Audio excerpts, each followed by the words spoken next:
당신은 가족을 회사 부속품으로 봤어요. 그 말 한마디와 함께 아내는 이혼 서류를 내밀었습니다. 강준혁은 아무 말도 하지 못했습니다. 반박할 수 없었습니다.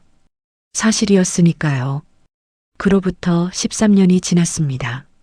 수백억짜리 계약서에 사인해도 손끝 하나 떨리지 않는 남자가 됐습니다. 하지만 저녁마다 텅 빈 거실에 혼자 앉아 조수석 안전벨트 버클의 먼지를 바라보는 남자이기도 했습니다. 그러던 어느 날 아무 계획도 없이 공항으로 향한 그 남자의 시선이 체크인 줄 한쪽에 멈췄습니다. 창백한 목덜미, 혼자 감당하기엔 너무 커 보이는 캐리어, 그리고 13년 만에 마주친 얼굴, 눈이 마주치는 순간이었습니다. 전처 서윤아의 몸이 앞으로 기울었습니다. 준혁이 달렸습니다. 그런데 윤아를 품에 안은 순간 그는 알아버렸습니다.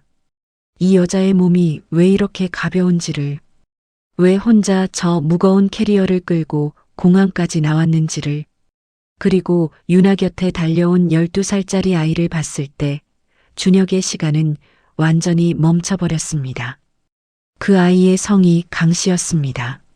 사연 시작 전 구독과 좋아요를 눌러주시고 지금 어디서 이 이야기를 듣고 계신지 댓글로 남겨주세요. 당신의 일상에 평안과 행복이 가득하기를 바라겠습니다. 오늘의 사연 시작합니다. 성공한 사람도 무너질 수 있을까요? 강준혁은 오늘도 이겼습니다. 수백억짜리 계약서에 마지막 사인을 끝낸 준혁의 손끝은 조금도 떨리지 않았습니다.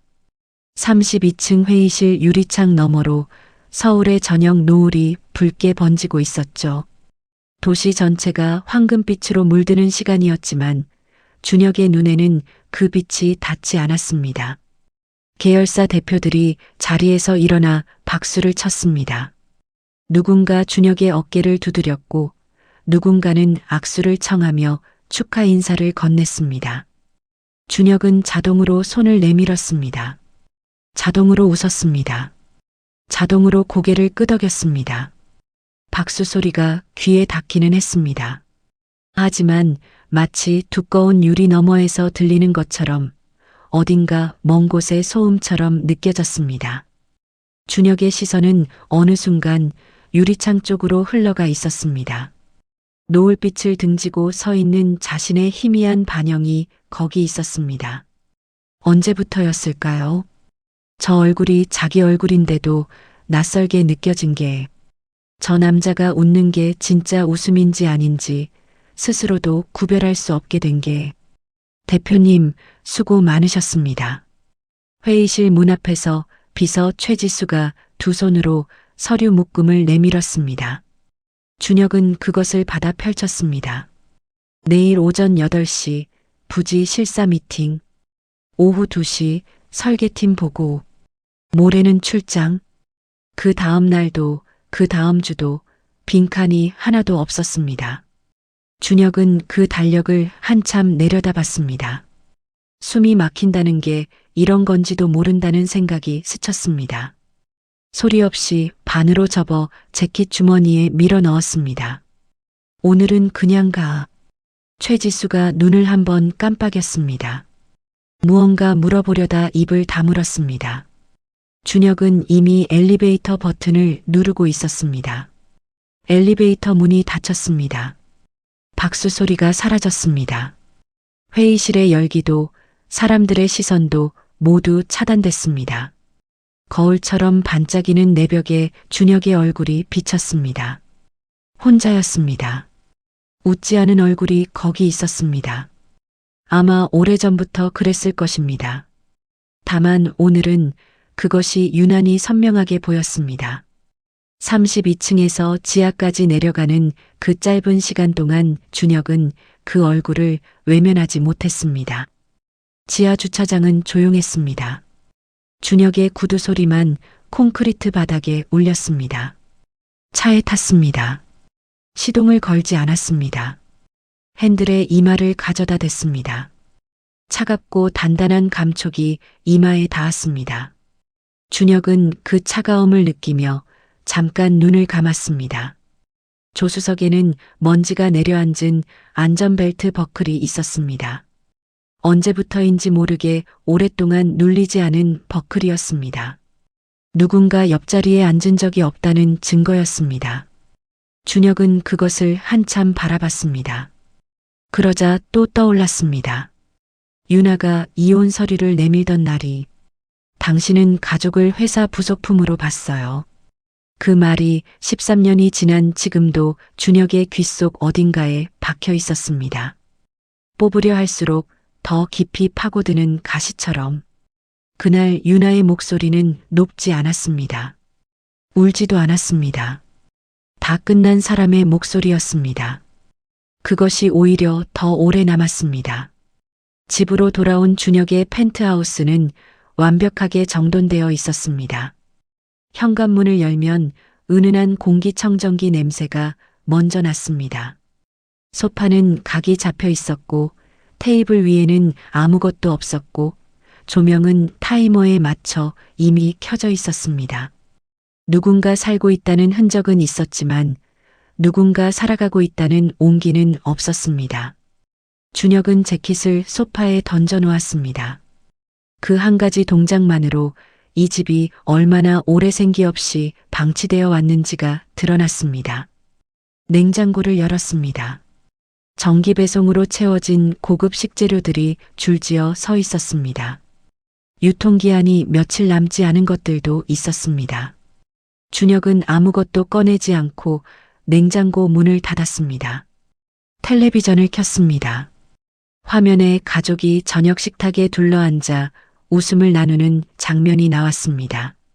아이가 아버지에게 뭔가를 말하고 아버지가 껄껄 웃고 어머니가 찌개를 퍼주는 장면이었습니다. 준혁은 열초도 채 보지 않고 리모컨을 눌렀습니다. 리모컨을 테이블에 내려놓는 손에 필요 이상의 힘이 들어갔습니다. 딸깍 소리가 났습니다. 그 소리가 텅 빈 거실에 한번 울리고 사라졌습니다. 소파에 앉아 멍하니 천장을 올려다봤습니다. 자신이 마지막으로 웃음소리를 낸 게 언제였는지 기억을 더듬었습니다. 회의실에서 웃은 건 셀 수 없이 많습니다. 하지만 그건 웃음이 아니었습니다. 진짜 웃음, 배에서부터 올라오는 참으려 해도 참아지지 않는 그런 웃음. 그게 마지막으로 있었던 게 언제인지 끝내 떠오르지 않았습니다. 새벽 2시였습니다. 준혁은 잠들지 못했습니다.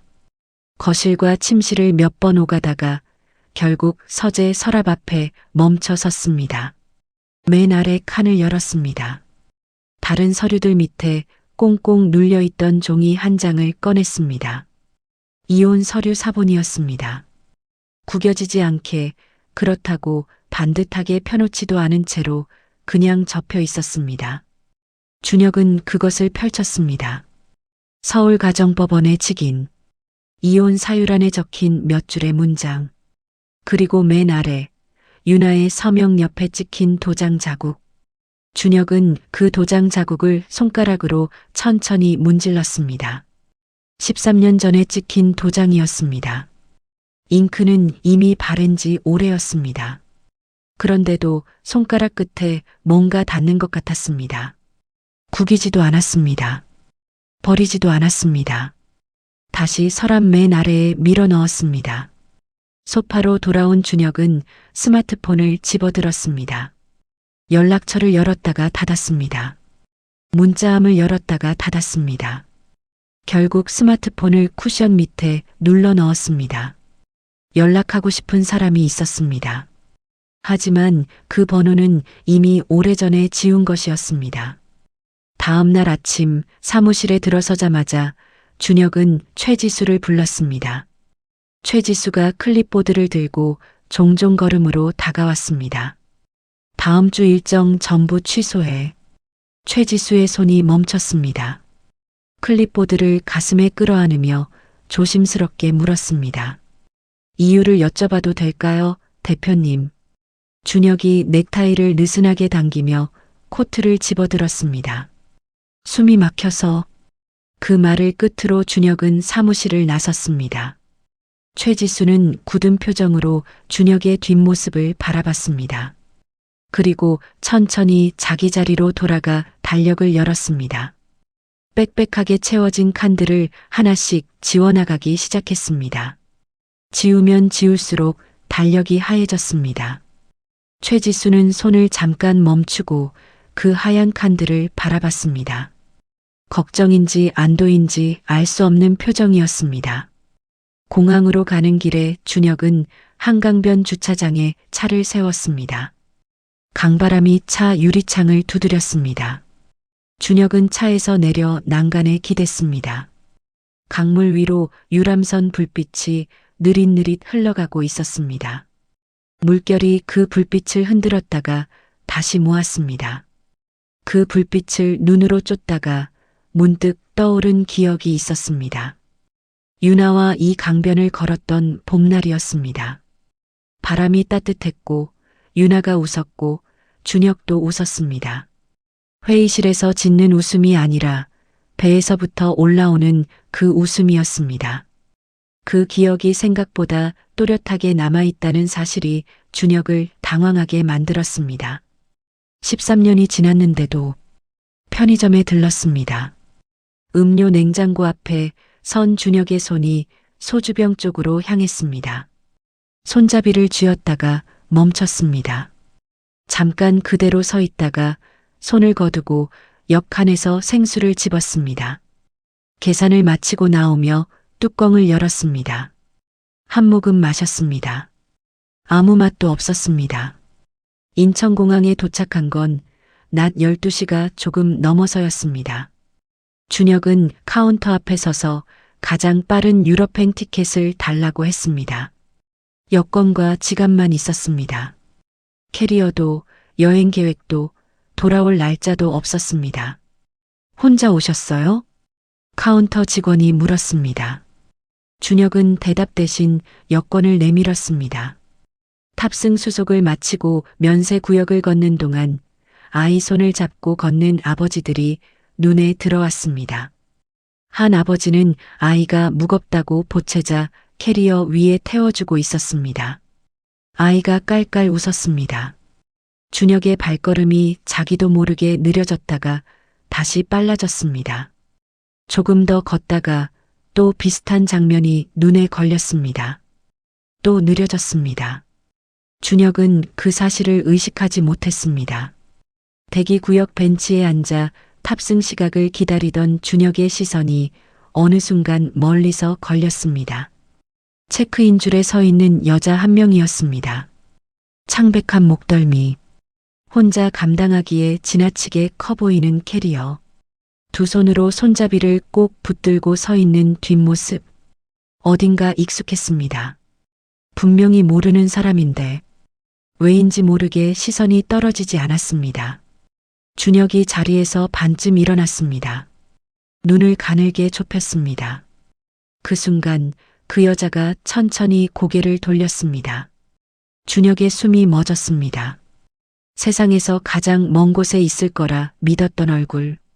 13년이라는 시간을 건너 공항 한가운데서 서윤아가 준혁을 바라보고 있었습니다. 두 사람은 수십 미터의 거리를 사이에 두고 완전히 굳어버렸습니다.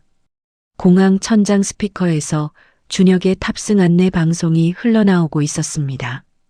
하지만 그 소리는 들리지 않았습니다. 유나의 두 손이 캐리어 손잡이를 더 세게 쥐었습니다. 그때였습니다. 유나의 몸이 앞으로 기울었습니다. 그 여자가 쓰러지고 있었습니다. 준혁의 몸이 먼저 움직였습니다. 머리로 생각할 틈이 없었습니다. 벤치에서 튀어오르듯 일어난 준혁은 사람들 사이를 헤치며 달렸습니다. 구두 밑창이 대리석 바닥을 긁는 소리가 공항 안에 날카롭게 울렸습니다. 유나의 몸이 캐리어를 끌어안듯 앞으로 쓰러지는 순간 준혁의 두 팔이 그 상체를 받아냈습니다. 무릎이 바닥에 닿았습니다.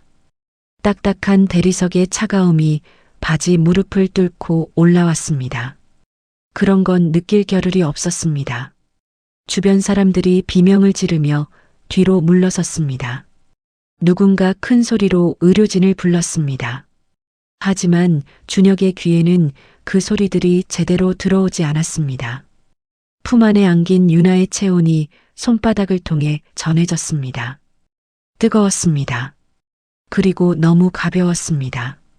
이렇게까지 가벼운 사람이었나 하는 생각이 스쳤습니다.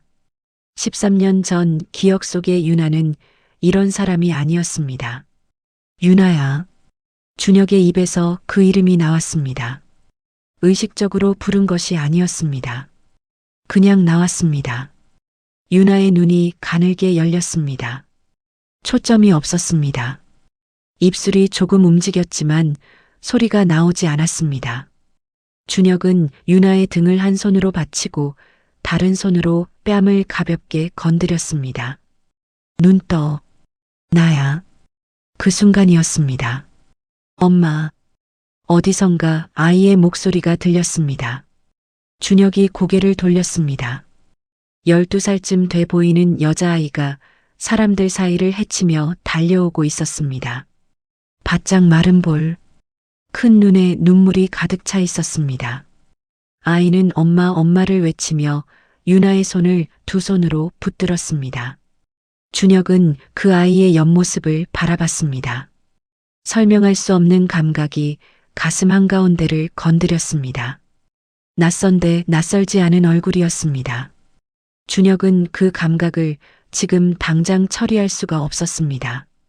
공항 의무실 의료진이 들것을 끌고 도착했습니다. 준혁은 유나를 천천히 들것 위에 눕히며 자리를 내줬습니다. 의료진이 유나의 상태를 확인하더니 큰 병원으로 이송해야 한다고 말했습니다. 보호자 연락처를 물었습니다. 아이가 이모 번호를 댔습니다. 하지만 전화는 연결되지 않았습니다. 준혁이 앞으로 나섰습니다. 제가 하겠습니다. 이송 동의서를 받아든 준혁은 보호자 관객 칸 앞에서 잠깐 멈췄습니다. 법적으로 자신은 아무 자격도 없는 사람이었습니다. 지인이라고 적었습니다. 이름을 쓰고 서명했습니다. 펜을 내려놓는 손이 생각보다 무거웠습니다. 구급차 안은 좁고 차가웠습니다. 유나가 들것에 누운 채 눈을 감고 있었습니다. 아이는 구석에 작게 웅크린 채 유나의 손을 놓지 않았습니다. 울음소리는 내지 않았습니다. 눈물만 소리 없이 흘렸습니다.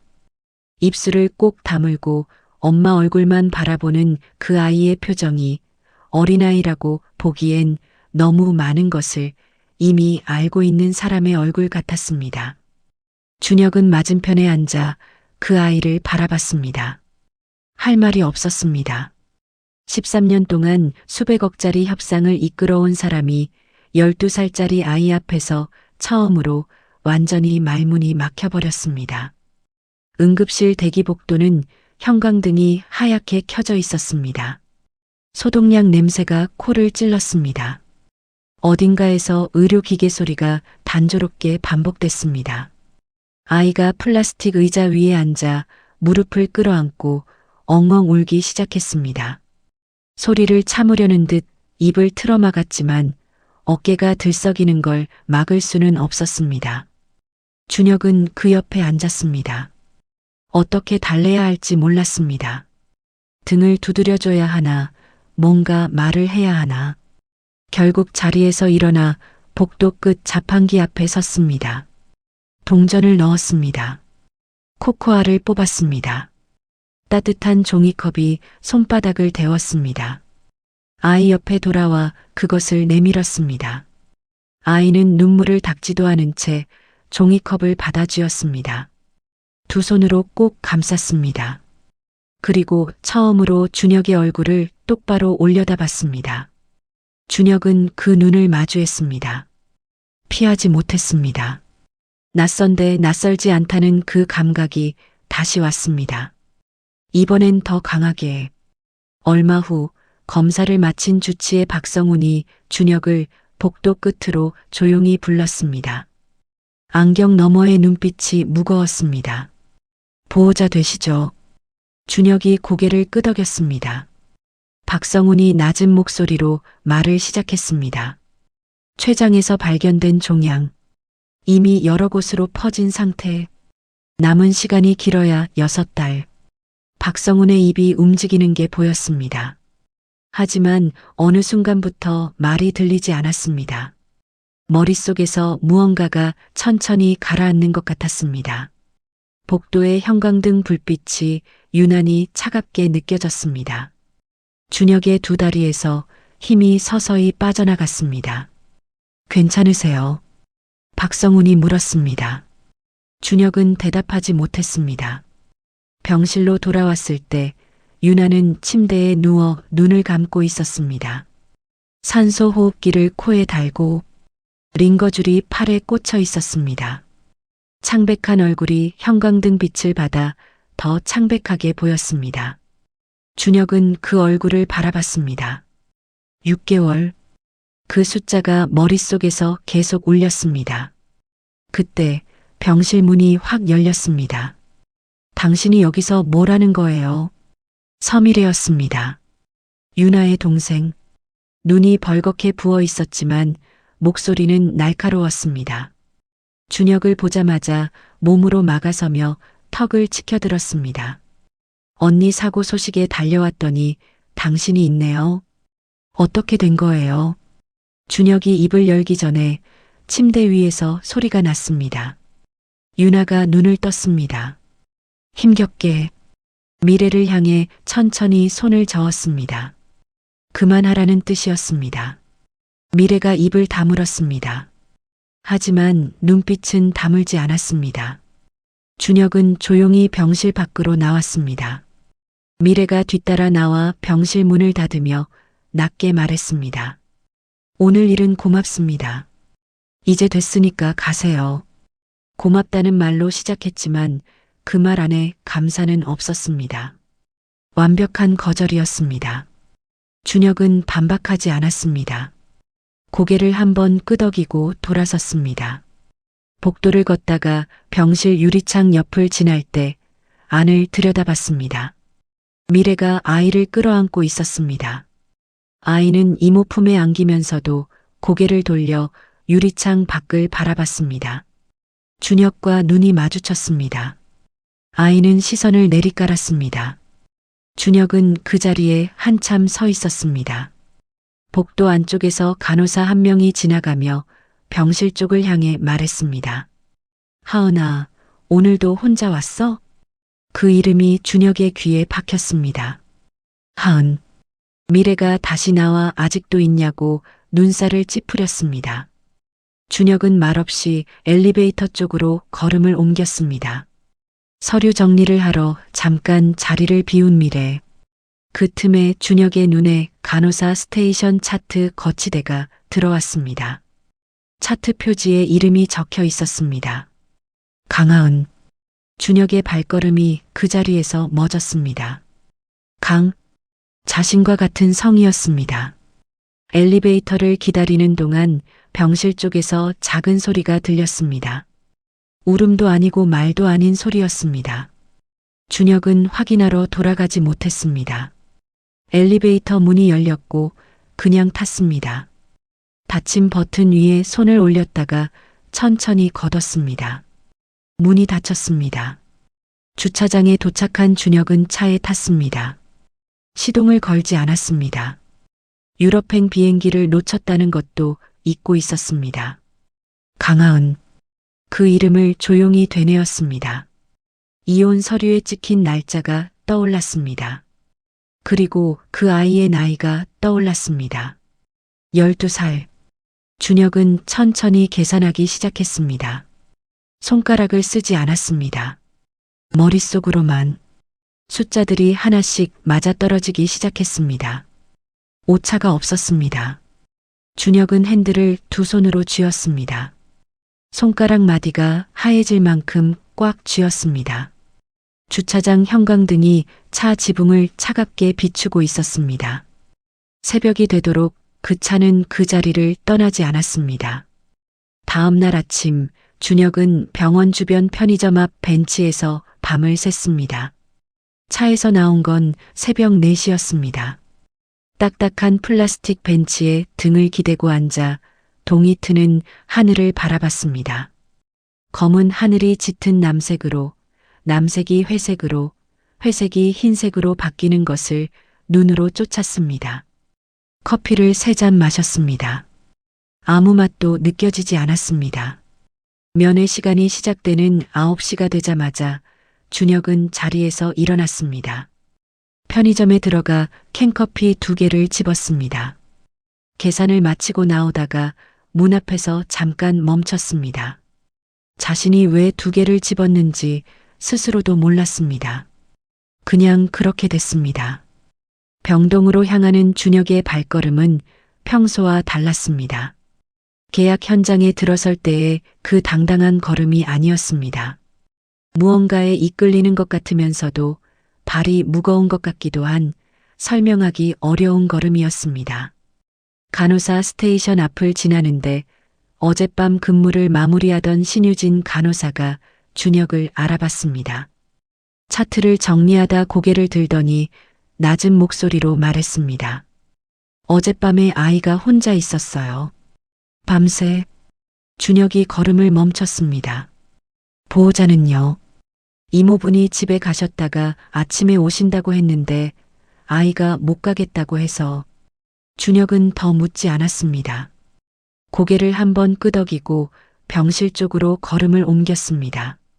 병실 문 유리창 너머를 들여다봤습니다. 하은이 혼자 있었습니다. 침대 옆 보조의자에 앉아 스케치북을 무릎 위에 펼쳐놓고 있었습니다. 연필이 천천히 움직이고 있었습니다. 준혁은 그 장면을 잠시 바라봤습니다. 스케치북 위에는 사람 얼굴이 그려지고 있었습니다. 눈이 먼저 잡혔습니다. 환하게 웃는 눈이었습니다. 유나의 얼굴이었습니다. 그런데 그림 가장자리를 채우는 색이 이상했습니다. 회색이었습니다. 군데군데 검은색에 가까운 부분도 있었습니다. 웃는 얼굴과 어두운 가장자리. 그 대비가 말로 설명할 수 없는 방식으로 가슴을 찔렀습니다. 준혁이 문을 조심스럽게 두드렸습니다. 하은이 고개를 들었습니다. 스케치북을 재빠르게 가슴 쪽으로 당겼습니다. 눈빛이 굳었습니다. 엄마는 지금 검사 중이에요. 짧고 또렷한 목소리였습니다. 낯선 어른을 향한 경계심이 역력했습니다. 하지만 그 눈 아래에 밤새 울었다는 흔적이 남아 있었습니다. 부어있는 눈두덩이, 건조하게 튼 입술. 준혁은 병실 안으로 들어가지 않았습니다. 문 앞 작은 선반 위에 캔커피 하나를 올려놨습니다. 마셔. 하은이 그것을 바라봤습니다. 손을 뻗었다가 멈췄습니다. 잠깐 준혁의 얼굴을 봤다가 다시 스케치북으로 시선을 내렸습니다. 준혁은 병실 문을 닫고 복도 반대편 벽에 등을 기댔습니다. 기다리기로 했습니다. 얼마나 지났을까요? 복도 저편에서 휠체어 바퀴 굴러가는 소리가 들렸습니다. 박성훈이 휠체어를 밀고 오고 있었습니다. 그 위에 유나가 앉아 있었습니다. 검사를 마치고 돌아오는 길이었습니다. 유나의 얼굴은 어제보다 더 창백했습니다. 링거줄이 팔에 달려 있었고 어깨가 안으로 말려 있었습니다. 준혁과 눈이 마주쳤습니다. 유나의 눈빛이 굳었습니다. 잠깐 멈추는 것처럼 보였습니다. 그러더니 박성훈을 향해 낮게 말했습니다. 선생님, 저분 좀 내보내주세요. 박성훈이 준혁을 바라봤습니다. 난처한 표정이었습니다. 준혁이 먼저 말했습니다. 5분만요. 딱 5분만. 박성훈이 유나를 봤습니다. 유나가 눈을 감았습니다. 더 이상 제지하지 않겠다는 뜻이었습니다. 병실 문이 닫혔습니다. 준혁과 유나 둘만 남았습니다. 유나는 침대에 기댄 채 창밖을 바라봤습니다. 눈을 맞추려 하지 않았습니다. 준혁은 침대 옆 의자에 앉았습니다. 무릎 위에 두 손을 올려놓았습니다. 말을 꺼내기까지 시간이 걸렸습니다. 하은이. 한마디였습니다. 유나의 어깨가 미세하게 움직였습니다. 내 아이야? 침묵이 흘렀습니다. 긴 침묵이었습니다. 시계 초침 소리가 들릴 것 같은 침묵이었습니다. 유나가 천천히 눈을 감았습니다. 그리고 고개를 끄덕였습니다. 준혁의 가슴 어딘가에서 무언가가 무너지는 소리가 났습니다. 소리 없는 소리였습니다. 유나가 눈을 뜨지 않은 채 말했습니다. 헤어지고 나서 알았어. 이미 서류가 다 끝난 다음에. 목소리가 낮고 평탄했습니다. 울거나 떨리지 않았습니다. 오래전에 이미 혼자 결론을 내린 사람의 목소리였습니다. 혼자 낳아서 혼자 키우기로 했어. 그게 맞다고 생각했으니까. 준혁은 아무 말도 하지 못했습니다. 반박할 수 없었습니다. 사과할 말도 떠오르지 않았습니다. 그냥 굳어버렸습니다. 유나가 준혁의 이름을 불렀습니다. 준혁 씨. 그 이름이 유나의 입에서 나오는 것이 13년 만이었습니다. 두 사람이 동시에 그 사실을 의식하는 것 같았습니다. 공기가 잠깐 멎었습니다. 유나가 조용히 말했습니다. 하은이한테는 아무 말도 하지 마요. 아직 아무것도 몰라요. 그리고 눈을 감았습니다. 더 이상 말을 잇지 않았습니다. 박성훈이 문을 두드렸습니다. 5분이 됐습니다. 준혁이 자리에서 일어났습니다. 유나는 눈을 뜨지 않았습니다. 병실 밖으로 나온 준혁은 복도 벽에 손을 짚었습니다. 고개를 떨궜습니다. 꼼짝도 하지 않았습니다. 얼마나 그렇게 있었을까요? 아저씨, 왜 울어요? 고개를 들었습니다. 하은이 복도 한가운데 서서 준혁을 바라보고 있었습니다. 손에 캔커피가 들려 있었습니다. 준혁이 선반 위에 올려둔 것이었습니다. 준혁은 자신이 울고 있다는 것을 그 순간 처음 알았습니다. 손등으로 뺨을 문질렀습니다. 젖어 있었습니다. 쪼그려 앉았습니다. 하은의 눈높이에 맞췄습니다. 그리고 처음으로 이 아이의 얼굴을 제대로 바라봤습니다. 눈, 코, 이마에 선. 준혁은 숨을 참았습니다. 오래된 사진이 떠올랐습니다. 젊었을 때 자신의 사진. 그 사진 속의 얼굴과 지금 눈앞의 얼굴이 겹쳤습니다. 틀림없었습니다. 준혁의 목 안에서 무언가가 올라왔습니다. 삼켰습니다. 간신히 삼키고 나서 겨우 말했습니다. 많이 무서웠겠다. 하은이 대답하지 않았습니다. 대신 들고 있던 스케치북을 펼쳐 준혁 앞에 들이밀었습니다. 그림 하나를 가리켰습니다. 얼마 전에 엄마 서랍 정리하다가 사진첩을 봤어요. 거기서 본 사람이랑 아저씨가 비슷하게 생긴 것 같아서 스케치북 위에 키 큰 남자 실루엣이 그려져 있었습니다. 윤곽만 있는 그림이었습니다. 하지만 어딘가 준혁과 닮아 있었습니다. 준혁은 그 그림을 바라봤습니다. 그리고 하은의 얼굴을 봤습니다. 그림을 봤습니다. 하은의 얼굴을 봤습니다. 말이 나오지 않았습니다. 그 사진에 있던 사람이 누군지 알아? 하은이 물었습니다. 준혁이 입을 열었습니다. 닫았습니다. 다시 열었습니다. 지금 당장 말해야 할 것 같은 충동이 올라왔습니다. 하지만 유나의 목소리가 귓속에서 울렸습니다. 아직 아무것도 몰라요. 준혁은 입을 다물었습니다. 몰라. 하은이 고개를 끄덕이며 스케치북을 닫았습니다. 그리고 덤덤하게 덧붙였습니다.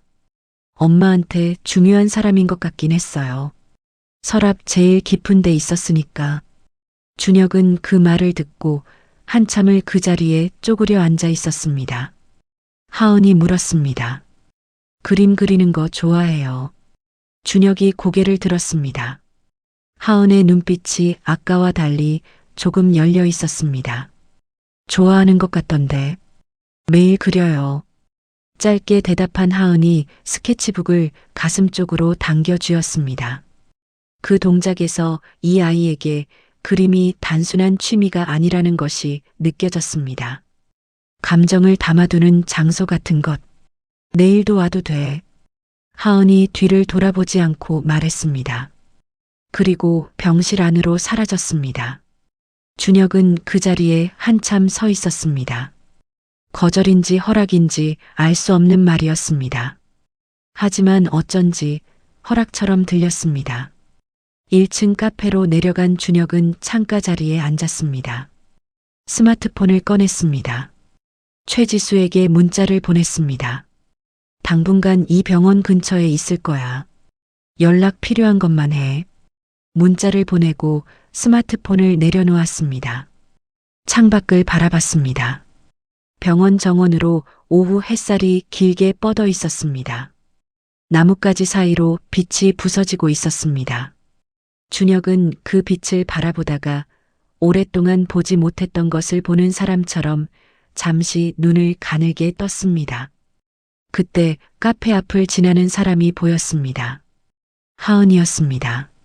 자판기 앞에 서서 동전을 넣고 있었습니다. 음료가 나오자 그것을 집어들며 준혁 쪽을 한번 봤습니다. 그리고 아무렇지 않은 목소리로 말했습니다. 아침에 선반에 있던 거 마셨어요. 고맙다는 말은 없었습니다. 하지만 그 말이 고맙다는 말이었습니다. 준혁은 알았습니다. 하은이 음료를 들고 엘리베이터 쪽으로 걸어갔습니다. 준혁은 그 뒷모습을 눈으로 배웅했습니다. 저 아이는 알고 있을까요? 자신을 바라보는 이 남자가 누구인지. 일주일이 지났습니다. 준혁은 매일 병원에 왔습니다. 아침 일찍 왔다가 저녁 늦게 돌아가는 날도 있었고 하은이 학교에서 돌아오는 시간에 맞춰 오는 날도 있었습니다. 처음에는 유나 몰래 하은 곁에 잠깐씩 있다가 사라지는 방식이었습니다. 그런데 어느 날부터 하은이 먼저 준혁을 기다리고 있었습니다. 병동 입구 벤치에 앉아 스케치북을 펼쳐놓고 입구 쪽을 힐끔힐끔 보면서 준혁이 그 사실을 알게 된 건 사흘째 되던 날이었습니다. 엘리베이터 문이 열리는 순간 하은이 고개를 드는 것을 봤습니다. 하은은 눈이 마주치자 시선을 재빨리 스케치북으로 내렸습니다. 아무것도 아닌 척 했습니다. 준혁도 아무것도 아닌 척 옆에 앉았습니다. 그렇게 하루하루가 쌓였습니다. 병원 매점에서 과자를 고르다가 어느 것이 더 맛있냐고 하은에게 물은 날도 있었습니다. 하은이 왼쪽 것을 가리켰는데 준혁이 오른쪽 것을 사자 하은이 미간을 좁혔습니다. 준혁이 먹어보더니 맛없다고 하자 하은이 그러게요 라고 했습니다. 짧은 대화였습니다. 하지만 그것이 두 사람 사이의 첫 번째 농담이었습니다. 하은이 병실 소파에서 숙제를 하다가 수학 문제 앞에서 멈춰 있는 것을 발견한 날도 있었습니다. 준혁이 옆에 앉아 문제를 들여다봤습니다. 풀이를 설명하려는데 설명이 생각보다 어색하게 나왔습니다. 건설 현장 계산이라면 몰라도 중학교 수학은 다른 문제였습니다. 하은이 먼저 방법을 찾아냈습니다. 그리고 준혁에게 이렇게 하면 되잖아요 라고 알려줬습니다. 준혁이 고개를 끄덕이자 하은이 작게 웃었습니다. 두 사람의 첫 번째 공동 작업이었습니다. 어느 날 오후 하은이 준혁을 병원 미술치료실로 데려갔습니다. 문을 열고 들어서자 벽면 가득 그림이 붙어 있었습니다.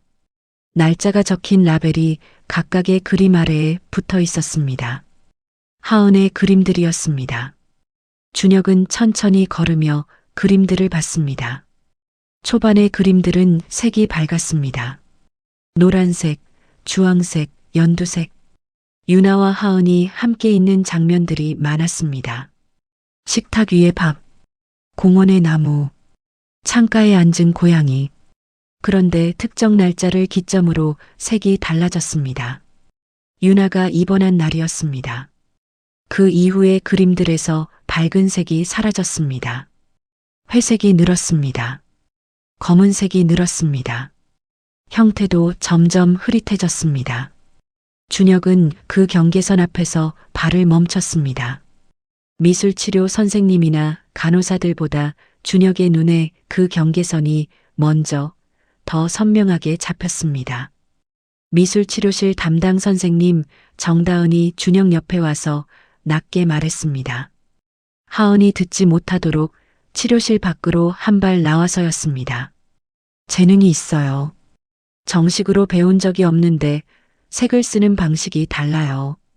기회가 되면 제대로 배우면 좋을 것 같아서요. 준혁은 고개를 끄덕였습니다. 치료실 안으로 돌아와 하은 옆에 섰습니다. 하은이 오늘 그린 그림을 벽에 붙이고 있었습니다. 파란색과 회색이 섞인 그림이었습니다. 학원 다니고 싶은 거 있어? 준혁이 물었습니다. 하은이 고개를 돌려 준혁을 바라봤습니다. 미술학원이요. 알아볼게. 하은이 다시 그림 쪽으로 시선을 돌렸습니다. 대답하지 않았습니다. 하지만 그림을 붙이는 손이 잠깐 멈췄다가 다시 움직였습니다. 그날 오후 복도에서 서미래가 준혁을 가로막았습니다. 복도 끝에서 준혁이 걸어오는 것을 보자마자 걸음을 멈추고 팔짱을 꼈습니다. 눈빛이 차가웠습니다. 학원을 알아본다고요. 미래의 목소리가 복도에 울렸습니다. 지나가던 간호사가 힐끔 바라봤습니다. 하은이가 12살이 될 때까지 어디 계셨어요? 12해 동안 단 한 번도 없다가 지금 아빠 노릇을 하겠다는 거예요. 준혁은 멈췄습니다. 반박하지 않았습니다. 입을 열지 않았습니다. 고개를 천천히 숙였습니다. 미래의 말이 계속됐습니다. 언니가 얼마나 힘들었는지 알아요.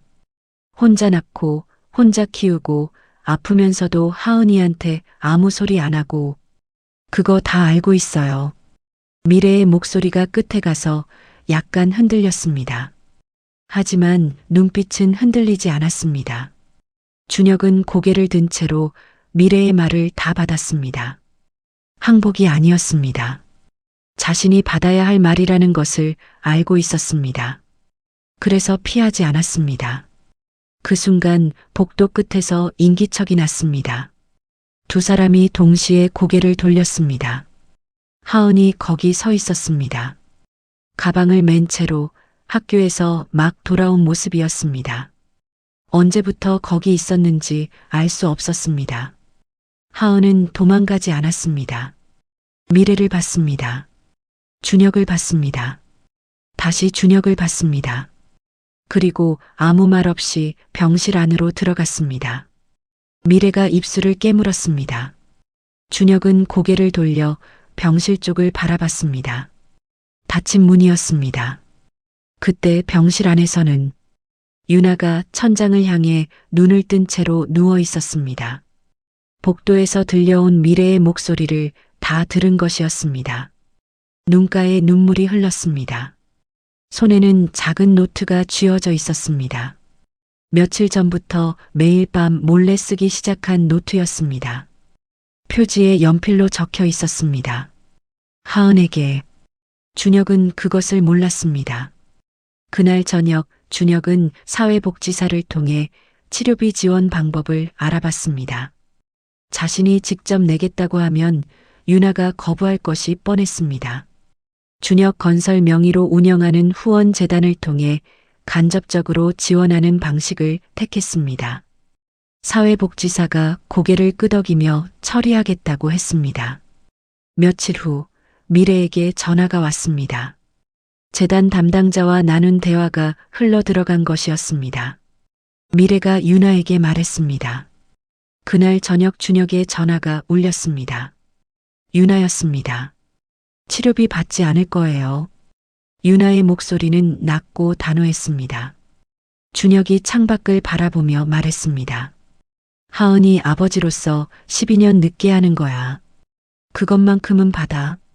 준혁 씨, 끊을게. 전화가 끊겼습니다. 준혁은 스마트폰을 테이블에 내려놨습니다. 창밖에 밤이 깔려 있었습니다. 불빛들이 하나씩 켜지고 있었습니다. 병실에서 유나는 스마트폰을 천천히 내려놓고 천장을 바라봤습니다. 눈빛이 흔들렸습니다. 화가 나서 거절한 사람의 눈빛이 아니었습니다. 오랫동안 혼자 감당해온 무언가가 조금씩 균열을 내는 사람의 눈빛이었습니다. 유나는 그것을 들키지 않으려는 듯 이불을 턱까지 끌어올렸습니다. 다음 날 준혁의 부사장 이태준이 병원으로 찾아왔습니다. 회의실을 빌려 마주 앉았습니다. 이태준이 서류 묶음을 테이블 위에 내려놨습니다. 대표님, 국책 프로젝트 수주 마감이 다음 달이에요. 지금 당장 복귀하지 않으시면 우리가 들어갈 자리가 없어집니다. 준혁은 서류를 집어들었습니다. 훑었습니다. 페이지를 넘겼습니다. 창밖이 눈에 들어왔습니다. 병원 정원이었습니다. 하은이 정원 한가운데를 혼자 걷고 있었습니다. 가방을 앞으로 아는 채 고개를 약간 숙이고 천천히 걷고 있었습니다. 준혁은 서류 묶음을 덮었습니다. 이태준에게 돌려줬습니다. 알아서 해봐. 이태준의 얼굴이 굳었습니다. 지금 몇백억짜리 프로젝트를 두고 하시는 말씀입니까? 준혁이 자리에서 일어났습니다. 나가줘. 이태준이 서류 묶음을 집어들고 문을 나섰습니다. 복도에서 낮게 내뱉는 소리가 문 너머로 희미하게 들렸습니다.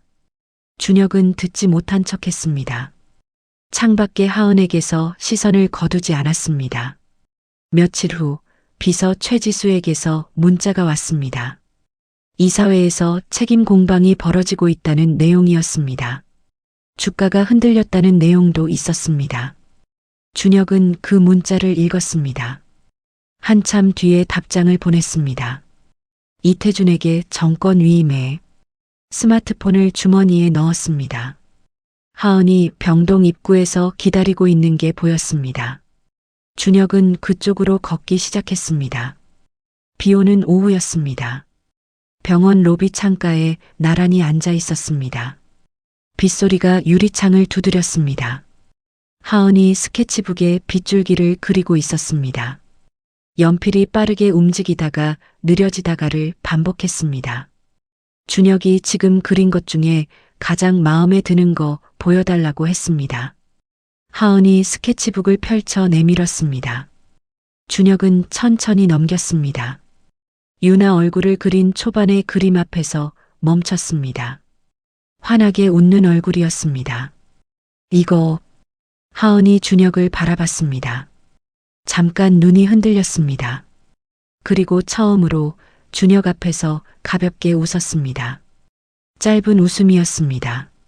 하지만 분명한 웃음이었습니다. 그날 밤이었습니다. 항암 치료 부작용이 심해진 날이었습니다. 유나가 극심한 구토를 반복했습니다. 미래가 밤새 간호하다가 탈진해서 보조 침대에서 잠들었습니다. 준혁은 복도에 나와 있다가 병실 안을 들여다봤습니다. 미래가 잠든 것을 확인하고 조용히 문을 열었습니다. 유나가 또 구역질을 했습니다. 준혁이 옆으로 가서 등을 받쳤습니다. 한 손을 등에 얹었습니다. 뜨거웠습니다. 온몸이 열기로 가득 찬 것 같았습니다.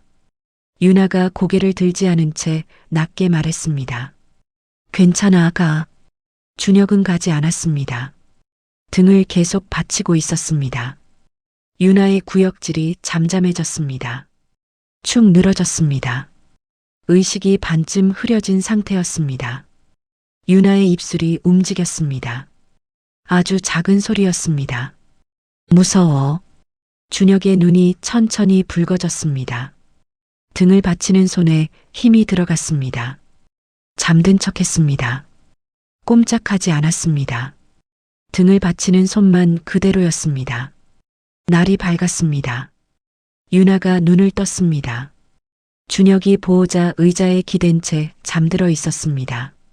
유나는 그 얼굴을 한참 바라봤습니다. 13년의 시간이 그 얼굴 위에 쌓여 있었습니다. 눈가에 주름이 생겼습니다. 머리카락에 흰 것이 섞였습니다. 유나가 손을 뻗었습니다. 준혁의 손등 위에 손가락 끝이 닿을 듯 말 듯 했습니다. 닿지 않았습니다. 유나는 손을 걷었습니다. 소리 없이 복도에서 미래가 그 장면을 보고 있었습니다. 병실 유리창 너머로 미래는 뭔가 소리를 지르려다 멈췄습니다. 준혁이 잠든 얼굴을 유나가 손을 뻗었다 거두는 그것을 눈으로 다 봤습니다. 미래는 그 자리에서 아무것도 하지 않았습니다. 그냥 서서 보다가 천천히 복도 끝쪽으로 걸어갔습니다. 미래의 눈빛이 병실 쪽으로 한 번 더 향했습니다. 아주 짧게, 하지만 분명히 3주가 지났습니다. 박성훈이 준혁을 복도 끝으로 불렀습니다. 하은이 병실 안에 있는 것을 확인한 뒤였습니다. 상태가 생각보다 빠르게 나빠지고 있어요. 박성훈의 목소리는 낮고 조심스러웠습니다. 안경 너머의 눈빛이 무거웠습니다. 처음에 말씀드린 것보다 시간이 짧아질 수 있습니다. 길어야 석 달. 준혁은 아무 말도 하지 않았습니다. 복도 창밖을 바라봤습니다. 병원 정원에 바람이 지나갔습니다. 나뭇잎이 한꺼번에 흔들렸다가 다시 잠잠해졌습니다. 적극적인 치료를 계속하는 게 오히려 체력을 더 떨어뜨릴 수 있어요. 편안하게 지낼 수 있는 방향으로 전환하는 것도 생각해 보셔야 할 것 같습니다. 준혁이 박성훈을 바라봤습니다. 호스피스 말하는 거죠. 박성훈이 고개를 끄덕였습니다. 그 순간 복도 저편에서 발소리가 들렸습니다. 학교 가방을 맨 하은이 병동 안으로 뛰어들어오고 있었습니다. 교복 치마 끝이 펄럭였습니다. 준혁을 발견하자 뛰는 걸 멈추고 걸어왔습니다. 아무것도 모르는 얼굴이었습니다. 엄마 깨어 있어요. 하은이 말했습니다. 준혁이 고개를 끄덕였습니다. 알아. 박성훈과 눈이 마주쳤습니다. 박성훈이 조용히 자리를 피했습니다. 준혁은 하은과 함께 병실 쪽으로 걸었습니다. 아직 석 달이라는 숫자가 머릿속에서 울리고 있었습니다. 병실 문을 열기 전에 잠깐 멈췄습니다. 숫자를 머릿속 어딘가에 눌러 넣었습니다. 문을 열었습니다. 유나가 침대에 반쯤 기대어 창밖을 바라보고 있었습니다. 햇빛이 창을 통해 들어와 유나의 손등 위에 내려앉아 있었습니다. 따뜻한 장면이었습니다. 준혁은 그 장면을 오래 기억하려는 듯 잠깐 눈에 담았습니다. 그날 오후 준혁은 유나와 단둘이 이야기할 기회를 만들었습니다. 하은이 미술치료실에 간 사이였습니다. 국내 대형 병원의 전문 진료팀을 연결해 보겠다고 했습니다. 새로운 치료법을 시도하는 임상시험에 참여해 보는 것도 방법이라고 했습니다. 유나가 준혁의 말을 끝까지 들었습니다. 창밖을 바라보다가 천천히 고개를 돌렸습니다. 그 시간이랑 돈을 하은이한테 써요. 단호했습니다. 더 이상 설득할 수 없는 목소리였습니다. 유나야, 결정했어. 준혁은 입을 다물었습니다. 이것이 분노에서 나온 거절이 아니라는 것을 알았습니다. 오래 생각하고 혼자 내린 결론이었습니다. 그래서 더 이상 말을 꺼낼 수가 없었습니다. 임상시험 관련 서류를 접어서 재킷 안주머니에 넣었습니다. 포기가 아니었습니다. 다른 방법을 찾겠다는 의지였습니다. 하지만 그 방법이 무엇인지는 아직 몰랐습니다. 며칠 후였습니다. 학교 강당이었습니다. 하은이 미술대회에서 대상을 받은 날이었습니다. 준혁은 행사장 맨 뒤편 구석에 서 있었습니다. 학부모들 사이에서 눈에 띄지 않으려고 기둥 옆에 붙어 섰습니다. 하은이 무대에 올라갔습니다. 수상 소감을 말하는 하은의 목소리가 마이크를 타고 강당에 퍼졌습니다. 이 상을 엄마한테 주고 싶어요. 잠깐 멈췄습니다. 엄마가 제일 좋은 관객이거든요. 박수 소리가 터졌습니다. 준혁은 박수를 치지 못했습니다. 두 손을 가슴 앞에 모은 채 그냥 서 있었습니다. 손바닥이 입가로 올라갔습니다. 강당 조명 아래 무대 위에 하은이 작게 보였습니다. 저 아이가 지금 얼마나 혼자인지를 생각했습니다. 엄마를 향해 저 말을 할 때 그 마음이 얼마나 무거웠을지를 생각했습니다. 옆에 서 있던 학부모 한 명이 준혁에게 말을 걸었습니다. 저 아이 부모세요. 준혁이 입을 열었습니다. 무슨 말을 해야 할지 순간 몰랐습니다. 그냥 고개를 끄덕였습니다. 처음으로 스스로를 아버지라고 인정한 순간이었습니다. 말없이 고개 하나로 행사가 끝나고 학생들이 쏟아져 나왔습니다. 하은이 트로피를 안고 친구들과 얘기하다가 준혁을 발견했습니다. 눈이 마주쳤습니다. 아이가 잠깐 굳었습니다. 친구들에게 잠깐이라고 말하고 준혁에게 걸어왔습니다.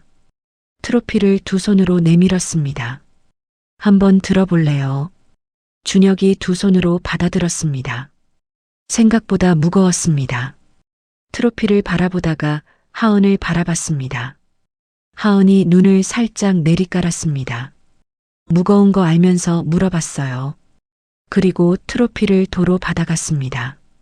준혁은 그 자리에서 웃었습니다. 소리 없이, 하지만 분명히 웃었습니다. 회의실에서 짓는 웃음이 아니었습니다. 그로부터 며칠이 지나지 않아서였습니다. 서미래가 준혁을 찾아왔습니다. 서류를 들고 있었습니다. 법원 서류였습니다. 하은이 양육권 신청했어요. 언니가 가고 나면 제가 키울 거예요. 준혁이 서류를 받아 훑었습니다. 임시처분 신청이었습니다. 미래가 팔짱을 끼며 말했습니다. 이해 있으면 변호사 통해서 하세요. 미래가 돌아섰습니다. 준혁은 그 뒷모습을 바라봤습니다. 변호사에게 전화했습니다. 법적으로 대응할 수 있다는 말을 들었습니다. 생물학적 아버지로서 충분히 싸울 수 있다는 말도 들었습니다. 준혁은 잠깐 생각했습니다. 그냥 둬. 변호사가 되물었습니다. 법정 싸움은 안 할 거야. 하은이 옆에 있는 게 먼저야. 전화를 끊었습니다. 최지수에게 문자를 보냈습니다. 소아 미술 전문 교육기관 목록 알아봐줘. 법원 서류 대신 학원 목록을 요청하는 것이 이 순간 준혁이 할 수 있는 가장 정확한 대답이었습니다. 그의 겨울의 끝자락이었습니다. 어느 밤 윤아 상태가 갑자기 나빠졌습니다. 복통이 심해지더니 의식을 잃었습니다. 중환자실로 옮겨지는 윤아를 실은 침대가 복도를 빠르게 지나갔습니다. 하은이 그 뒤를 따라 뛰었습니다. 중환자실 문 앞에서 멈췄습니다. 보호자 외 출입 금지라는 표시가 문 위에 붙어 있었습니다. 하은이 문 손잡이를 잡았습니다. 들어가지 못했습니다. 손잡이를 쥔 채 그 자리에 서 있었습니다. 준혁이 뒤따라왔습니다. 하은의 뒷모습을 봤습니다. 작은 어깨였습니다. 그 어깨가 미세하게 떨리고 있었습니다. 준혁이 하은의 뒤에 섰습니다. 두 손을 하은의 어깨 위에 얹었습니다. 말하지 않았습니다. 그냥 함께 문 앞에 섰습니다. 하은이 손잡이를 놓지 않았습니다. 준혁도 하은의 어깨에서 손을 떼지 않았습니다. 미래가 뒤늦게 달려왔습니다. 숨을 몰아쉬며 하은을 끌어안았습니다. 준혁을 보고 눈빛으로 비키라는 신호를 보냈습니다. 준혁이 뒤로 물러서서 복도 끝 의자에 혼자 앉았습니다. 세 사람이 같은 복도에서 같은 문을 바라보며 각자의 거리를 유지하고 있었습니다. 면회 시간이 됐습니다. 5분이었습니다. 하은이 중환자실 안으로 들어갔습니다. 준혁은 유리창 밖에 섰습니다. 하은이 윤아의 손을 잡고 귀 가까이 입을 가져다 댔습니다. 무슨 말을 하는지 들리지 않았습니다. 윤아의 손가락이 아주 천천히 움직였습니다. 하은의 손을 감싸려는 것 같았습니다. 준혁이 유리에 두 손을 짚었습니다. 차가웠습니다. 유리 너머의 장면을 보며 준혁의 두 손에 힘이 들어갔습니다. 손가락 마디가 하얘졌습니다. 어깨가 흔들렸습니다. 면회를 마치고 나온 하은이 복도를 걷다가 멈췄습니다. 유리창에 준혁의 손자국이 남아 있었습니다. 하은이 그것을 바라봤습니다. 잠깐 자신의 손을 그 손자국 옆에 갖다 댔습니다. 손자국보다 작은 손이었습니다. 그리고 손을 걷었습니다. 아무 말도 하지 않고 의자에 와서 앉았습니다. 준혁 옆이었습니다. 며칠 후 유나의 상태가 안정됐습니다. 일반 병실로 돌아왔습니다. 유나가 준혁을 단둘이 불렀습니다. 하은이 미술치료실에 가 있는 시간이었습니다. 유나가 침대 서랍을 열었습니다. 갈색 노트를 꺼냈습니다. 표지에 연필로 쓰인 글씨, 하은에게. 유나가 그것을 준혁에게 내밀었습니다. 노트를 건네는 손이 떨렸습니다. 가늘게. 하은이가 20살이 되면 줘요. 준혁이 두 손으로 받았습니다. 그전엔 절대 열어보지 말고요. 준혁은 대답하지 못했습니다. 목 안에서 무언가가 올라왔습니다. 삼켰습니다. 유나가 덧붙였습니다. 이걸 쓰기 시작한 날이 언제인지 알아요. 준혁이 유나를 바라봤습니다.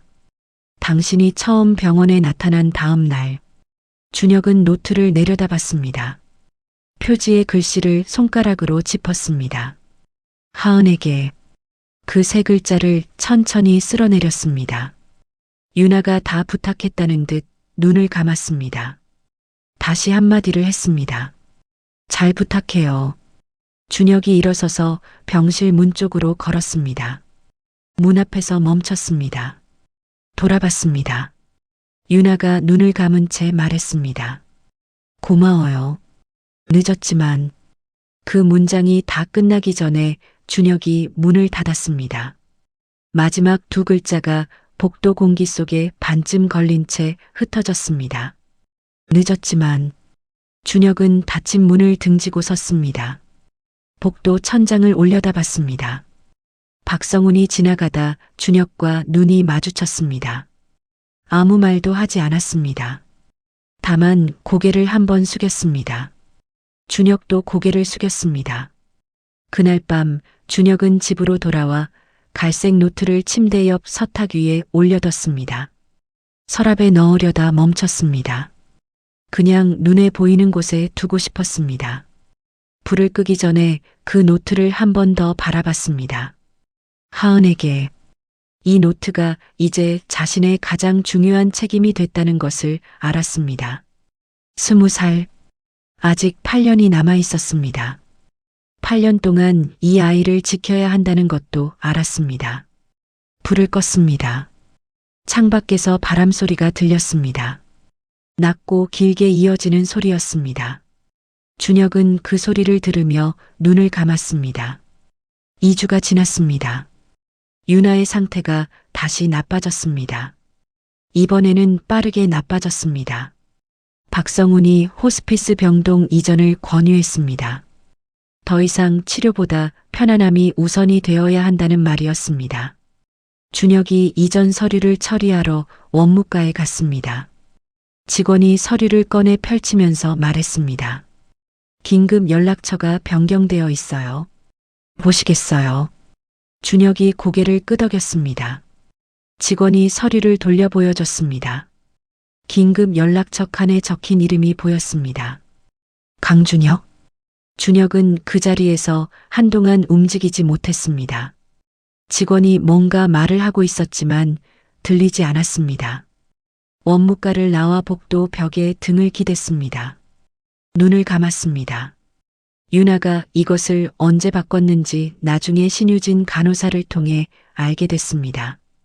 중환자실에서 막 깨어난 직후였습니다. 의식이 돌아오자마자 가장 먼저 한 일이었습니다. 준혁은 그 사실을 듣고 아무 말도 하지 않았습니다. 그냥 고개를 끄덕였습니다. 복도 창밖을 바라봤습니다. 하늘이 맑았습니다. 이전하는 날 아침이었습니다. 하은이 엄마 병실 벽에서 그림들을 하나씩 뗐습니다. 꼼꼼하게 모서리부터 천천히 뗐습니다. 구겨지지 않도록 하나씩 롤 모양으로 말아서 가방에 넣었습니다. 준혁이 유나의 짐을 캐리어에 담았습니다.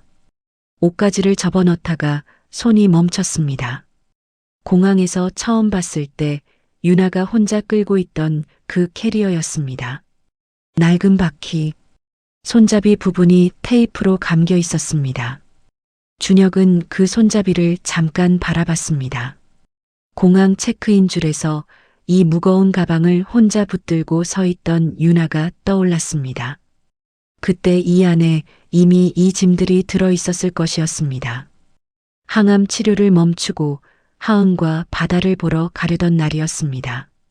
이 낡은 캐리어를 끌고 혼자 공항까지 나온 것이었습니다. 준혁은 천천히 다시 짐을 넣었습니다. 캐리어 지퍼를 닫았습니다. 호스피스 병동은 조용했습니다. 일반 병동과 달리 복도가 넓었습니다. 창문이 컸습니다. 햇빛이 많이 들어왔습니다. 유나를 침대에 눕히고 나서 신유진 간호사가 하은 옆으로 왔습니다. 작은 목소리로 말했습니다. 어머니 방 창가에 화분 하나 놓아드리면 좋아하실 것 같아. 꽃 좋아하시거든. 하은이 신유진을 바라봤습니다. 무슨 꽃이요? 밝은 거면 다 좋아하실 것 같은데. 어머니 성격에는 해바라기 같은 게 잘 어울릴 것 같기도 하고. 하은이 그 말을 들으며 잠깐 생각했습니다. 그리고 고개를 끄덕였습니다. 오후에 하은이 병원 근처 화원에 다녀왔습니다. 노란 해바라기 화분이었습니다. 생각보다 컸습니다. 하은이 두 손으로 꼭 안고 왔습니다. 준혁이 병실 앞에서 하은을 기다리고 있다가 화분을 받아들었습니다. 함께 병실로 들어갔습니다. 창가에 화분을 올려놓는 순간이었습니다. 유나가 눈을 떴습니다. 천천히 시선이 창가 쪽으로 향했습니다. 노란 해바라기가 햇빛을 받아 밝게 빛나고 있었습니다. 유나의 입꼬리가 올라갔습니다. 희미하게, 하지만 분명하게. 이 이야기 전체에서 가장 고요한 장면이었습니다. 하은이 그 표정을 놓치지 않았습니다. 재빠르게 스케치북을 펼쳤습니다. 연필이 빠르게 움직였습니다. 해바라기를 바라보며 웃는 유나의 얼굴이었습니다. 신유진이 나중에 그 그림을 보고 눈시울을 붉혔습니다. 액자에 넣어두자고 했습니다. 하은이 고개를 끄덕였습니다. 그날 오후 늦게 서미래가 병동에 나타났습니다. 복도에서 준혁을 가로막았습니다. 여기서부터는 가족만이에요. 단호한 목소리였습니다. 준혁이 멈췄습니다. 잠깐 미래를 바라봤습니다. 그리고 낮고 또렷하게 말했습니다. 저도 하은이 아버지입니다. 복도에 침묵이 깔렸습니다. 미래의 눈빛이 흔들렸습니다. 반박하려고 입을 열었습니다. 그런데 복도 저편에서 인기척이 느껴졌습니다. 하은이 거기 있었습니다. 두 어른을 번갈아 바라보다가 준혁에게 시선이 머물렀습니다. 입술을 꼭 다물었습니다. 미래가 그 시선의 방향을 봤습니다. 하은이 준혁을 바라보고 있다는 것을 확인했습니다. 미래의 얼굴이 굳었다가 천천히 풀렸습니다. 더 이상 말을 잇지 않았습니다. 며칠이 지났습니다. 어느 오후였습니다. 준혁이 하은에게 물었습니다. 엄마가 제일 좋아하는 음식이 뭐야? 하은이 잠깐 생각하다가 말했습니다. 된장찌개요. 제가 끓인 거 말고 엄마가 끓인 거. 엄마 것이 제일 맛있어요. 준혁이 고개를 끄덕였습니다. 그날 저녁 준혁은 집에서 된장찌개를 끓였습니다. 처음이었습니다. 유튜브를 보면서 했습니다. 첫 번째는 너무 짰습니다. 버렸습니다. 두 번째는 너무 싱거웠습니다. 버렸습니다. 세 번째에서야 비슷한 것 같았습니다. 다음 날 아침 보온 용기에 담아 병원으로 갔습니다. 유나에게 내밀었습니다. 아무 말하지 않았습니다. 유나가 뚜껑을 열었습니다. 김이 올라왔습니다. 숟가락을 떠서 한 모금 먹었습니다. 멈췄습니다. 유나의 눈가에 눈물이 맺혔습니다. 흘렀습니다. 맛이 없어서가 아니었습니다. 하은도 알았습니다. 준혁도 알았습니다. 아무도 말하지 않았습니다. 하은이 숟가락을 들었습니다. 저도 먹어봐도 돼요. 준혁이 고개를 끄덕였습니다. 하은이 한 숟가락 떴습니다. 잠깐 맛을 봤습니다. 맛있어요. 그 말이 이 작은 식탁을 완성시켰습니다. 세 사람이 같은 음식을 나눠 먹는 첫 번째 순간이었습니다. 유나가 창밖으로 고개를 돌렸습니다. 창밖에 오후 햇살이 길게 뻗어 있었습니다. 그 빛 속에서 유나가 무엇을 바라보고 있는지 준혁은 알 것 같았습니다. 그날 밤이었습니다. 하은이 잠들었습니다. 병실 소파 위에 웅크린 채 조용히 자고 있었습니다. 유나가 준혁을 창가로 불렀습니다. 침대에서 상체를 일으키는데 시간이 걸렸습니다. 준혁이 등을 받쳐줬습니다. 유나가 낮게 말했습니다. 나가고 나서 하은이 부탁해요. 준혁이 창밖을 바라봤습니다. 병원 밖 도로에 가로등 불빛이 켜져 있었습니다. 노란 불빛이었습니다. 오랜 침묵이 흘렀습니다. 준혁이 천천히 고개를 끄덕였습니다. 유나가 말을 이었습니다. 혼자 있는 거 무서워해요. 밤에 꼭 누가 옆에 있어야 해요. 생일에 미역국 꼭 끓여줘야 하고, 그림 그릴 때 건드리면 싫어하고, 혼자 있게 놔두면 돼요. 하나씩 꺼내는 말들이었습니다. 오래전부터 혼자 수없이 되뇌어온 목록 같았습니다. 준혁은 고개를 끄덕이는 것 외에 아무것도 하지 않았습니다. 유나가 잠깐 말을 멈췄다가 다시 말했습니다. 왜 그때 그렇게 살았어요? 준혁이 유나를 바라봤습니다. 비난이 아니었습니다. 정말로 이해하고 싶어서 하는 질문이었습니다. 준혁이 창밖으로 시선을 돌렸습니다. 오래 침묵했습니다. 그리고 말했습니다. 일밖에 몰랐어. 그게 다야. 짧았습니다. 하지만 그것이 전부였습니다. 13년 동안 스스로에게도 하지 못했던 말이었습니다. 눈물이 흘렀습니다. 소리 없이 준혁은 병실 바닥을 향해 고개를 숙였습니다. 유나가 아무 말도 하지 않았습니다. 다만 그 침묵이 차갑지 않았습니다. 잠시 후 유나가 말했습니다. 그래도 마지막에 왔잖아. 그거면 됐어. 그 문장이 용서가 아니라는 것을 준혁도 알았습니다. 화해도 아니었습니다. 그냥 사실이었습니다. 하지만 그 사실이 13년 만에 처음으로 준혁의 가슴에 숨쉴 공간을 만들어줬습니다. 그 무렵이었습니다. 복도에서 유리창 너머로 그 장면을 보는 사람이 있었습니다. 서미래였습니다. 지나가다 우연히 봤습니다. 준혁이 고개를 숙이고 눈물을 흘리는 것이 보였습니다. 유나가 그것을 말없이 바라보는 것도 보였습니다. 미래는 발걸음을 멈췄습니다. 그 장면에서 눈을 떼지 못했습니다.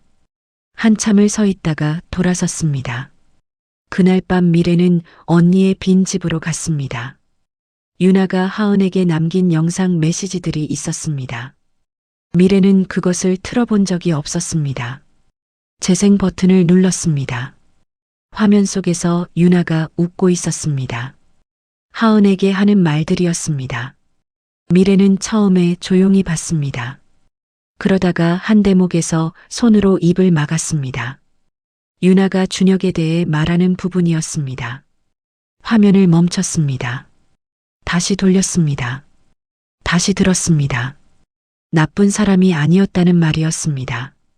길을 잃었던 사람이라는 말이었습니다. 미래는 스마트폰을 내려놓고 무릎을 끌어안았습니다. 언니의 목소리가 방 안을 채우고 있었습니다. 미래는 그 앞에서 무너졌습니다. 다음 날 아침이었습니다. 박성훈에게서 연락이 왔습니다.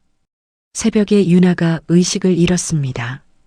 준혁이 병원에 도착했을 때 복도 의자에 하은이 앉아 있었습니다. 무릎 위에 스케치북을 펼쳐놓고 있었습니다. 그런데 연필을 들지 않았습니다. 그냥 펼쳐진 스케치북을 바라보고 있었습니다. 굳어 있었습니다. 준혁이 하은 옆에 앉았습니다. 아무 말하지 않았습니다. 함께 앞을 바라봤습니다. 한참이 지났습니다. 하은이 연필을 들었습니다. 천천히 그림을 그리기 시작했습니다. 다 그리고 나서 스케치북을 준혁에게 보여줬습니다. 이번 그림에는 어두운 색이 없었습니다. 하얀 침대 위에 누운 사람, 그 옆에 나란히 앉은 두 사람, 키가 작은 사람과 키가 큰 사람이었습니다. 그림 위에 하은이 작게 써넣은 글씨가 있었습니다. 우리 가족. 준혁은 그 글씨를 바라봤습니다. 스케치북을 들고 있는 손이 떨렸습니다. 사흘 후 이른 아침이었습니다. 유나가 의식을 되찾았습니다. 새벽 5시였습니다. 신유진 간호사가 준혁에게 연락했습니다. 준혁은 이미 병원 근처 편의점 앞 벤치에 앉아 있었습니다. 사흘째 집에 가지 않았습니다. 병실로 들어갔습니다. 유나가 눈을 뜨고 있었습니다. 천장을 바라보다가 준혁이 들어오는 소리에 고개를 돌렸습니다. 눈이 마주쳤습니다. 유나가 작게 말했습니다. 하은이 불러줘요. 준혁이 복도로 나갔습니다. 하은은 복도 의자에서 잠들어 있었습니다. 어깨를 가볍게 건드렸습니다. 하은이 눈을 떴습니다. 준혁의 얼굴을 보자마자 벌떡 일어났습니다. 병실 안으로 들어간 하은이 엄마 손을 두 손으로 잡았습니다. 침대 옆에 무릎을 꿇었습니다. 유나가 힘겹게 팔을 들어 하은의 머리 위에 얹었습니다. 귓가에 무언가를 속삭였습니다. 준혁은 들을 수 없었습니다. 하은이 울음을 참으며 고개를 끄덕였습니다. 1번, 2번, 3번. 유리창 너머에 두 사람이 서 있었습니다. 준혁과 서미래였습니다. 처음으로 나란히 서 있었습니다. 미래가 손수건으로 눈가를 눌렀습니다. 준혁은 유리에 손을 짚은 채 안을 바라봤습니다. 두 사람 사이에는 아무 말도 없었습니다. 하지만 같은 방향을 바라보고 있었습니다. 그것으로 충분했습니다. 미래가 준혁 쪽을 힐끔 봤습니다. 뭔가 말하려다 멈췄습니다. 그냥 다시 유리창 안을 바라봤습니다. 유나가 하은에게 속삭임을 끝냈습니다. 하은이 고개를 들었습니다. 눈물이 볼을 타고 흘렀지만 표정은 단단했습니다. 유나의 시선이 유리창 쪽으로 향했습니다. 준혁과 눈이 마주쳤습니다. 유나가 손을 들었습니다. 준혁을 부르는 것이었습니다. 미래가 그것을 봤습니다. 막지 않았습니다. 준혁이 병실 안으로 들어갔습니다. 침대 옆에 섰습니다. 유나의 손이 천천히 움직였습니다. 준혁의 손을 더듬었습니다. 준혁이 손을 내밀었습니다. 유나가 준혁의 손등 위에 무언가를 쥐어줬습니다. 사진이었습니다. 낡고 모서리가 다른 사진이었습니다. 두 사람이 찍힌 사진이었습니다. 젊었습니다. 어딘가 여행지인 것 같았습니다. 두 사람이 웃고 있었습니다. 결혼 전이었습니다. 처음으로 함께 여행을 갔던 날이었습니다. 준혁은 그 사진을 뒤집었습니다. 뒷면에 볼펜으로 글씨가 쓰여 있었습니다. 그때는 좋았어요. 준혁은 그 글씨를 바라봤습니다. 손가락으로 짚었습니다. 볼펜 자국이 여러 번 더 쓰여 있었습니다. 한 번에 쓴 것이 아니었습니다. 오랜 시간에 걸쳐 여러 번 다시 썼다는 흔적이 남아 있었습니다. 6글자였습니다. 그런데 그 6글자에 몇 년이 담겨 있는지 알 수 없었습니다. 준혁이 사진을 쥔 채 손을 놓지 못했습니다. 그때 미래의 목소리가 들렸습니다. 준혁 곁으로 와서 낮게 말했습니다. 언니가 그 사진을 13년 동안 지갑에 넣고 다녔어요. 준혁이 미래를 바라봤습니다. 미래의 눈이 빨갰습니다. 입술이 떨렸습니다. 준혁은 더 이상 버티지 못했습니다. 복도로 나갔습니다. 벽에 등을 기댔습니다. 어깨가 들썩였습니다. 소리 없이 울었습니다. 미래가 따라 나왔습니다. 준혁 옆에 섰습니다. 막지 않았습니다. 같이 벽에 등을 기댔습니다. 눈을 감았습니다. 두 사람이 나란히 벽에 기대어 서 있었습니다. 복도에 형광등 불빛이 하얗게 내리쬐고 있었습니다. 아무 말도 없었습니다. 그것이 두 사람 사이에 처음 흐른 침묵이었습니다. 차갑지 않은 침묵이었습니다. 한참 후에 미래가 입을 열었습니다. 준혁 씨, 처음으로 이름을 불렀습니다. 준혁이 고개를 들었습니다. 미래가 앞을 바라본 채 말했습니다. 미안해요. 지금까지. 준혁은 대답하지 않았습니다. 대신 지갑에서 그 오래된 여행 사진을 꺼내 미래에게 건넸습니다. 미래가 사진을 받았습니다. 뒷면의 글씨를 읽었습니다. 손이 떨렸습니다. 두 사람은 그렇게 한동안 복도에 서 있었습니다. 병실 안에서는 하은이 엄마 침대 옆에 바짝 붙어 앉아 스케치북을 펼쳐놓고 있었습니다. 그림들을 하나씩 보여주기 시작했습니다. 이건 엄마 생일날이야. 내가 케이크 만들었잖아. 삐뚤어지긴 했는데. 유나의 눈이 그림을 따라갔습니다. 이건 우리 첫 번째 여행. 버스 놓쳐서 2시간 기다렸던 날. 유나의 입술이 조금 움직였습니다. 이건 엄마가 야근하고 새벽에 들어온 날. 나자는 척했는데 사실 깨어 있었어. 하은의 목소리가 조금 흔들렸습니다. 하지만 계속 넘겼습니다. 심장 박동 모니터 소리가 조용히 이어졌습니다. 하은의 목소리와 그 소리가 겹쳐 병실 안을 채웠습니다. 하은이 한 그림 앞에서 멈췄습니다. 가장 오래된 그림이었습니다. 유나와 하은 둘이 식탁에 앉아 있는 그림이었습니다. 색이 밝았습니다. 노란색과 주황색이었습니다. 하은이 그 그림을 한참 바라봤습니다. 유나도 바라봤습니다. 두 사람이 같은 그림을 함께 바라보는 시간이 흘렀습니다. 오후 2시 17분이었습니다. 모니터 소리가 달라졌습니다. 박성훈이 조용히 들어왔습니다. 의료진이 뒤따랐습니다. 하은이 엄마 손을 놓지 않았습니다. 울음소리가 났습니다. 멈추지 않았습니다. 준혁이 병실 안으로 들어갔습니다. 하은의 등 뒤에 섰습니다. 두 팔을 뻗어 아이를 감쌌습니다. 하은이 준혁의 팔 안에서 울었습니다.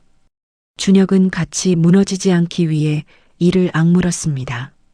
이를 악물고 버텼습니다. 박성훈이 임종 시각을 기록했습니다.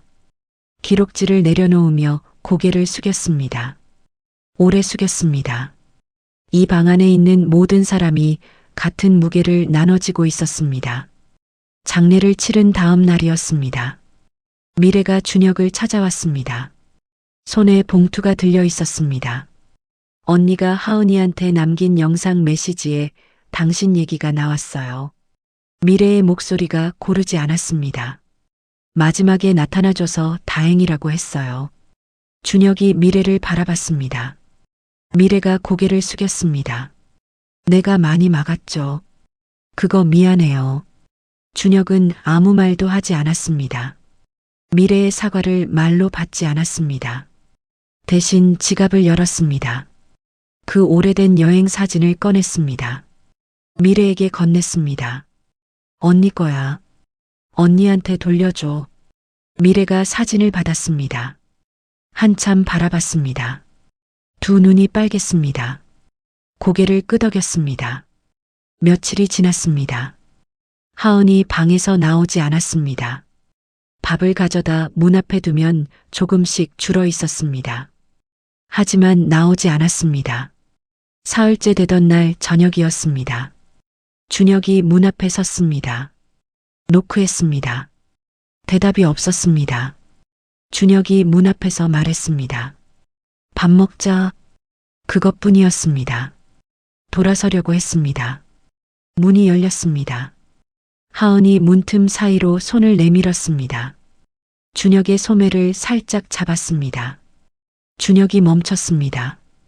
돌아봤습니다. 하은의 눈이 빨갰습니다. 얼굴이 부어 있었습니다. 하지만 손을 놓지 않았습니다. 준혁이 그 손을 두 손으로 감쌌습니다. 꼭 말하지 않았습니다. 그냥 그 손을 쥐고 있었습니다. 한참 후에 하은이 문에서 나왔습니다. 두 사람이 부엌으로 걸어갔습니다. 준혁이 냉장고를 열었습니다.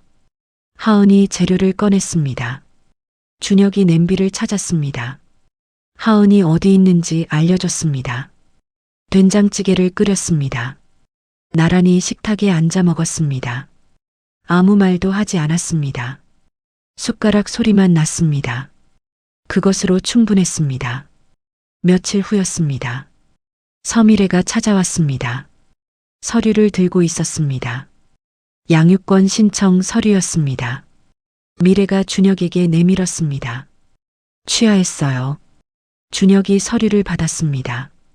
미래가 하은을 바라봤습니다. 하은아. 하은이 고개를 들었습니다. 이모랑 살지 않아도 돼. 내가 원하는 대로 해. 하은이 잠깐 미래를 바라봤습니다. 그리고 물었습니다. 이모, 아빠랑 살아도 이모 보러 와도 돼. 미래의 눈이 흔들렸습니다. 고개를 돌렸습니다.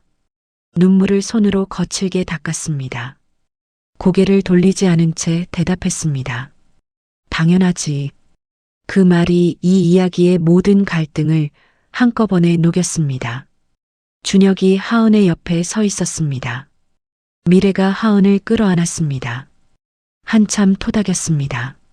미래가 고개를 들어 준혁을 바라봤습니다. 눈이 여전히 빨갰습니다. 짧게 말했습니다. 잘 부탁해요.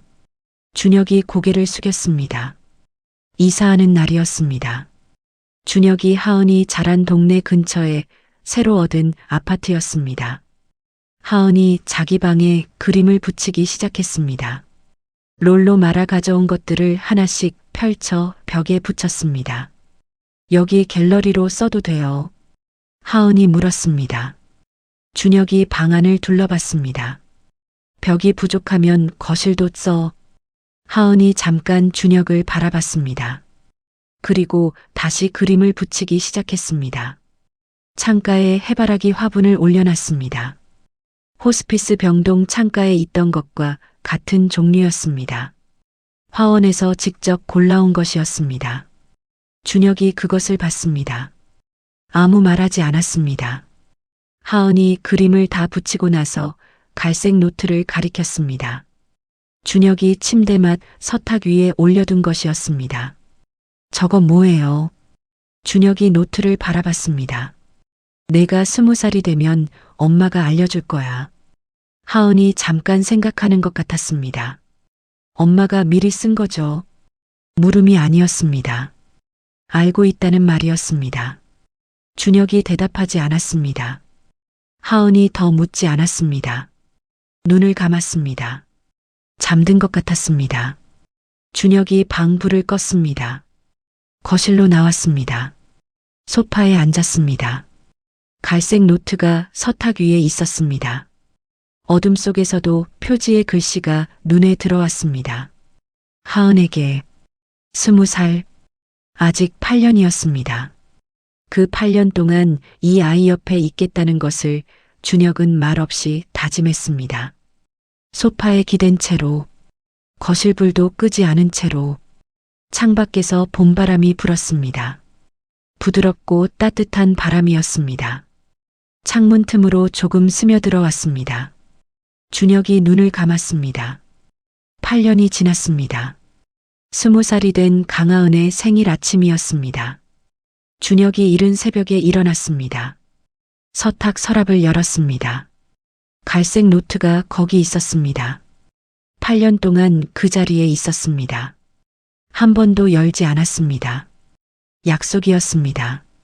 준혁이 노트를 두 손으로 들었습니다. 표지의 글씨를 바라봤습니다. 하은에게 8년 전 유나가 떨리는 손으로 건네던 그 노트였습니다. 준혁이 하은의 방문 앞으로 걸어갔습니다. 아직 어두운 복도였습니다. 문 앞에 쪼그려 앉아 노트를 바닥에 내려놨습니다. 천천히 일어났습니다. 문에 등을 기댔습니다. 기다렸습니다. 얼마 후 방 안에서 소리가 났습니다. 하은이 일어난 것이었습니다. 발소리가 문 쪽으로 다가왔습니다. 멈췄습니다.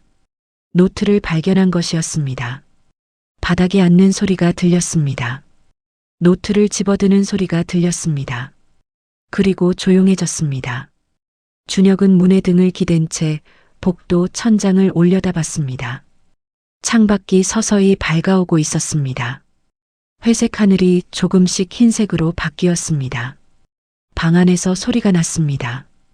어느 페이지에서 멈추는지, 언제 울기 시작하는지가 문 너머로 전해졌습니다. 준혁은 듣고만 있었습니다. 한참이 지났습니다. 아주 오랫동안 조용했습니다. 그리고 문이 열렸습니다. 하은이 노트를 가슴에 안고 나왔습니다. 눈이 빨갰습니다. 볼이 젖어 있었습니다. 하지만 울고 있지는 않았습니다.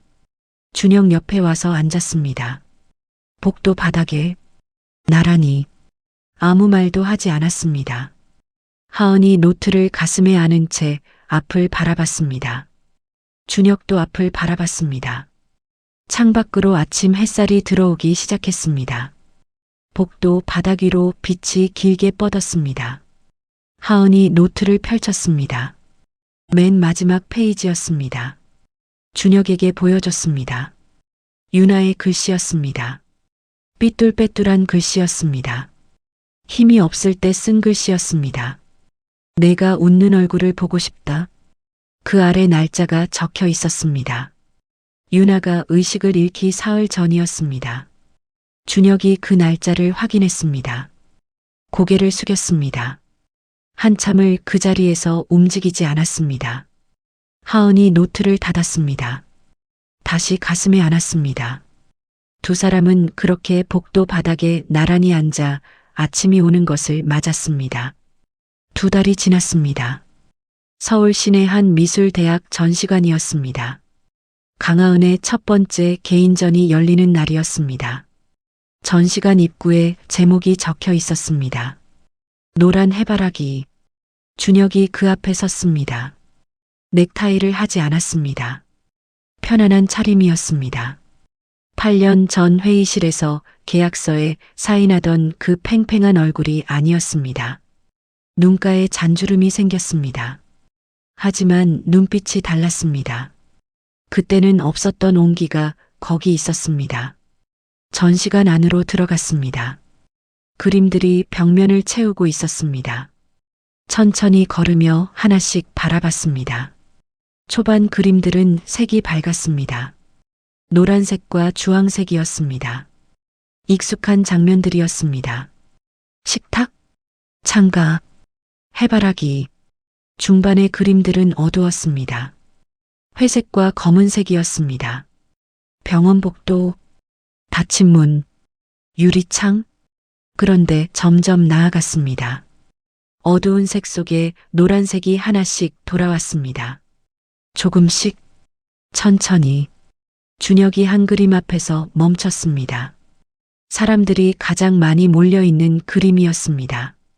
작품 제목 카드가 옆에 붙어 있었습니다. 2013년 2월의 공항. 공항 로비였습니다. 창백한 여자가 캐리어 손잡이를 붙들고 서 있었습니다. 그 여자를 안고 있는 키 큰 남자가 있었습니다. 저 멀리 작은 아이의 실루엣이 있었습니다. 그림 전체가 노란빛으로 가득 차 있었습니다. 따뜻한 노란빛이었습니다. 그림 아래 작품 설명 카드에 짧은 문장이 적혀 있었습니다. 유나의 글씨였습니다. 노트에서 가져온 문장이었습니다. 늦어도 괜찮아. 온 것만으로 충분해. 준혁은 그 문장을 읽었습니다. 한 번 더 읽었습니다. 고개를 들지 못했습니다. 한참을 그 그림 앞에 서 있었습니다. 전시관 한쪽 구석에 작은 코너가 있었습니다. 유나를 위한 자리였습니다. 유나의 사진이 담긴 액자가 놓여 있었습니다. 그 옆에 갈색 노트가 펼쳐진 채 테이블 위에 있었습니다. 유리 진열장이 아니었습니다. 그냥 테이블 위에 펼쳐진 채였습니다. 노트 옆에 하은이 쓴 메모가 있었습니다. 읽고 싶으신 분은 읽으셔도 됩니다. 한 관람객이 노트 앞에 서서 읽다가 눈물을 닦았습니다. 소리 없이 하은이 멀리서 그것을 봤습니다. 슬픈 얼굴이 아니었습니다. 무언가를 내려놓은 사람의 얼굴이었습니다. 서미래가 전시관 안으로 들어왔습니다. 꽃다발을 들고 있었습니다. 머리카락에 흰 것이 조금 섞여 있었습니다. 하은이 달려가 미래를 끌어안았습니다. 미래가 하은의 등을 토닥이다가 머리를 내려다보며 말했습니다. 머리카락에 흰 거 생겼네. 하은이 미래의 어깨에 턱을 올린 채 말했습니다. 이모도요. 미래가 웃었습니다. 이모는 내 덕에 많이 늙었어. 하은이 미래에게서 떨어졌습니다. 눈이 빨갰지만 웃고 있었습니다.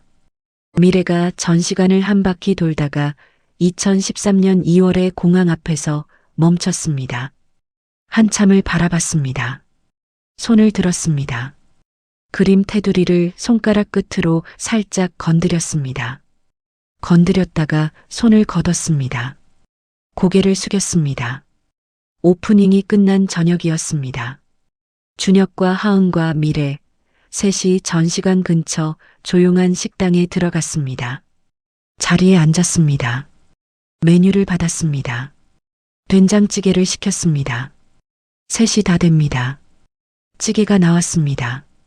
김이 올라왔습니다. 준혁이 숟가락을 들다가 멈췄습니다. 뚝배기에서 피어오르는 김을 바라봤습니다. 하은이 그것을 봤습니다. 아무 말하지 않았습니다. 된장찌개 그릇을 준혁 쪽으로 살짝 밀었습니다. 준혁이 하은을 바라봤습니다. 하은이 자기 밥그릇을 들고 아무렇지 않은 척 먹기 시작했습니다. 미래가 그 장면을 봤습니다. 자기도 된장찌개 그릇을 당겨 한 숟가락 떴습니다.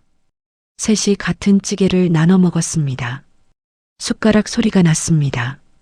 이런저런 말이 오갔습니다. 별것 아닌 말들이었습니다. 하은이 웃었습니다. 미래가 웃었습니다. 준혁이 웃었습니다. 배에서 올라오는 웃음이었습니다. 식사를 마치고 식당을 나섰습니다. 밤 공기가 차가웠습니다. 봄이었지만 밤은 아직 쌀쌀했습니다. 걷기 시작했습니다. 하은이 준혁 옆으로 왔습니다. 준혁의 손을 잡았습니다. 자연스러웠습니다. 처음 있는 일이 아닌 것처럼 준혁도 자연스럽게 그 손을 쥐었습니다. 미래가 두 사람 뒤에서 걸었습니다. 그 모습을 바라봤습니다. 눈을 가늘게 떴습니다. 천천히 고개를 끄덕였습니다. 미래가 앞으로 나오며 말했습니다. 다음 주에 셋이 또 밥 먹자. 제안이 아니었습니다. 당연한 것처럼 말했습니다. 하은이 고개를 끄덕였습니다. 준혁도 고개를 끄덕였습니다. 미래가 먼저 택시를 잡았습니다. 차에 타기 전에 하은을 한 번 더 끌어안았습니다. 그리고 준혁에게 고개를 끄덕여 보였습니다. 말없는 인사였습니다. 준혁이 받았습니다. 택시가 떠났습니다. 준혁과 하은이 나란히 걸었습니다. 손을 잡은 채로 하은이 말했습니다. 오늘 노트 읽은 사람이 울던 거 봤어요. 준혁이 앞을 보며 물었습니다. 어떤 기분이었어? 하은이 잠깐 생각했습니다. 엄마 이야기가 나만의 이야기가 아닌 것 같아서 좋았어요. 준혁이 고개를 끄덕였습니다. 집에 돌아왔습니다. 하은이 방으로 들어갔습니다. 준혁이 거실 소파에 앉았습니다. 방에서 소리가 났습니다. 연필 소리였습니다. 사각사각. 멈췄다가 다시 시작됐습니다. 준혁이 그 소리를 들었습니다. 눈을 감았습니다. 두 손이 무릎 위에 놓여 있었습니다.